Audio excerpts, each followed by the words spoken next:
Barcelona have finally achieved what their fans have been longing for: a return to La Liga's coveted one-to-one spending rule.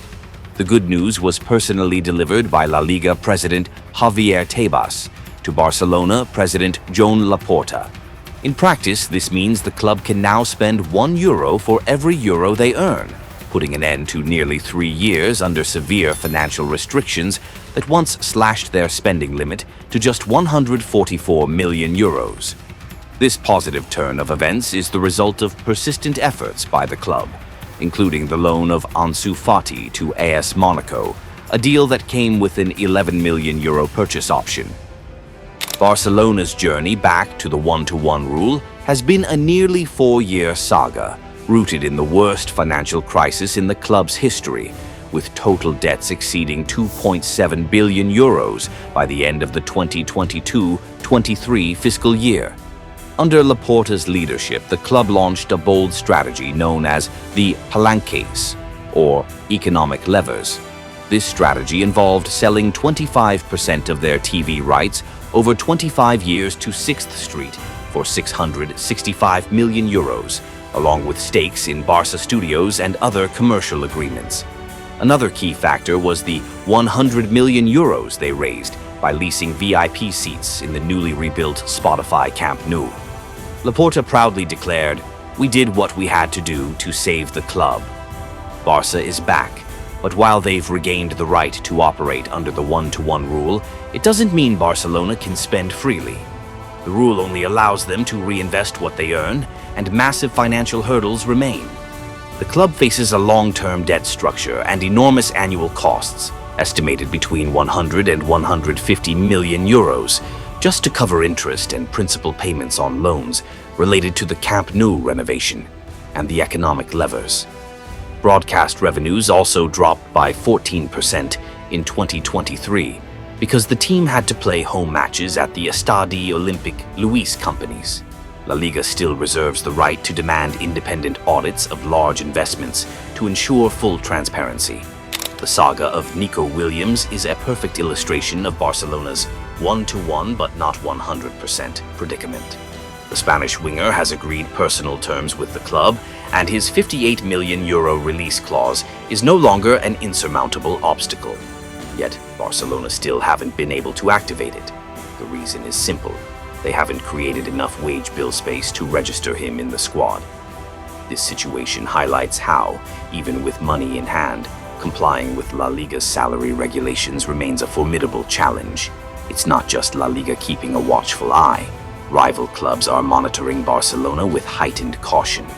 Athletic Bilbao, Williams' current team, have taken official steps to ask La Liga for clarity on the legality of Barcelona negotiating and paying his release clause while still in such a fragile financial state. Beyond these external pressures, Barcelona's own internal dynamics aren't fully ready to support a spending spree. With a complex wage structure and the returns of key players like Frenkie de Jong, Rafinha, and Ferran Torres from injury, signing a high-earning player like Nico Williams would almost certainly require offloading at least one first-team star to free up salary space. In other words, the one-to-one rule can be likened to unlocking a financial door that had long been sealed shut, bringing hope at last.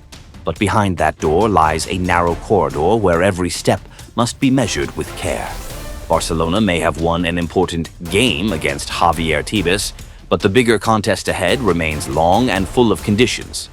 As they head into the new season, Barcelona have no shortage of ambition, but there are still significant gaps to fill, especially in defense. Their attack looks fairly solid, with enough talent to break games open, but the depth at the back is far from guaranteed and poses real risks. Up front, a major question hangs over the striker position. Is it time to find a replacement for Lewandowski? It's a question Barca's leadership has asked themselves countless times. While Lewandowski remains their #1 goal threat, he scored 25 goals last season, everyone can see the decline in his pace, pressing, and overall movement now that he's 36 years old. However, given the current financial situation, finding a replacement for Lewandowski isn't Barcelona's top priority. Right now, the main focus is on reducing the wage bill. Moreover, the club is targeting players who can operate in multiple roles, like Luis Diaz or Rashford, attackers capable of playing both as central strikers and as wide forwards. In the tactical system being developed by Hansi Flick, Barca needs more than just a classic number 9. They're looking for dynamic forwards who can cut inside from the flanks, stretch defensive lines, and apply pressing, not just a traditional striker waiting for the ball to come to his feet. That doesn't mean Barcelona must replace Lewandowski at all costs this summer. Unless a truly top-quality signing becomes available, they're better off keeping him, at least until mid-season. After all, he still knows how to score goals, and his leadership remains valuable in a locker room filled with young players.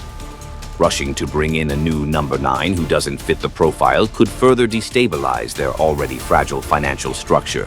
Any new signing must be essential, someone who can make an immediate impact. Under Flick's blueprint, Lewandowski can still play a vital role, especially if Barcelona succeeds in recruiting wingers who can cut inside and share the goal-scoring burden, instead of relying solely on a central striker. At right back, Jules Koundé performed admirably last season, but he's not a natural fullback, and Barca currently lacks a reliable backup in that position. On the opposite flank, Alejandro Balde is the undisputed first choice, but his injury problems exposed a lack of depth. That's why many believe if a fullback with a modest transfer fee and low wages becomes available, Barca should strike quickly.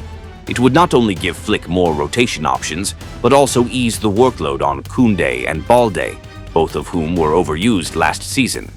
In defensive midfield, Barca still has Fermin Lopez and Gavi. They're young but developing fast. If the club can find a strong, affordable pivot, that's fantastic. If not, they can still rely on their homegrown talents to carry the load through intelligent squad rotation. In this context, the signing of goalkeeper Juan Garcia is seen as a big win for Barcelona. The deal was inexpensive, the salary is manageable, and Garcia is one of the most promising young goalkeepers in La Liga. Clearly, Barca is now taking a pragmatic, step-by-step approach. Prioritize financial stability, reduce wages, and then carefully strengthen the squad. They're no longer spending just to fill gaps. Every addition must be strategic, timely, and necessary. That's how they avoid repeating past mistakes. As the news of Barcelona's return to La Liga's 1-to-1 financial rules spreads, the mood in the city isn't one of unfiltered celebration. Instead, it's a complex mix of hope, skepticism, and unanswered questions. Among the cools, Barcelona's global fan base, there's a visible divide. Some are optimistic, praising Laporta's efforts and looking forward to a brighter future. Others remain cautious, questioning the long-term sustainability of the club's financial strategy and the risks of selling off key assets. Some fans have even staged peaceful protests, asking whether Barca is becoming more than a club or just more than a hedge fund. Studies show that over-reliance on asset sales could reduce the club's brand value by 20 to 30% if wage control and reinvestment aren't handled properly. Barcelona's return to the 1-to-1 rule is undoubtedly a turning point. It reopens a financial door that many believed had been permanently shut. It gives the club more leverage in negotiations and greater flexibility in the transfer market. But behind that door lies a narrow corridor filled with challenges. One hasty decision or miscalculation in wage structure, and they risk sliding back into the financial abyss. All things considered, Barcelona has made some smart moves, but it's not enough. If they want to secure players like Nico Williams or any other top-tier talent, they must continue slashing the wage bill aggressively. This summer, every single transfer, every euro spent or earned, every player signed or sold, is a critical link in the club's resurrection. Laporta has declared, Barca is back. But for the fans, all they want is for Camp Nou, once it reopens, to witness a Barcelona that's truly powerful again. Not just in spirit, but on the pitch and at the negotiating table.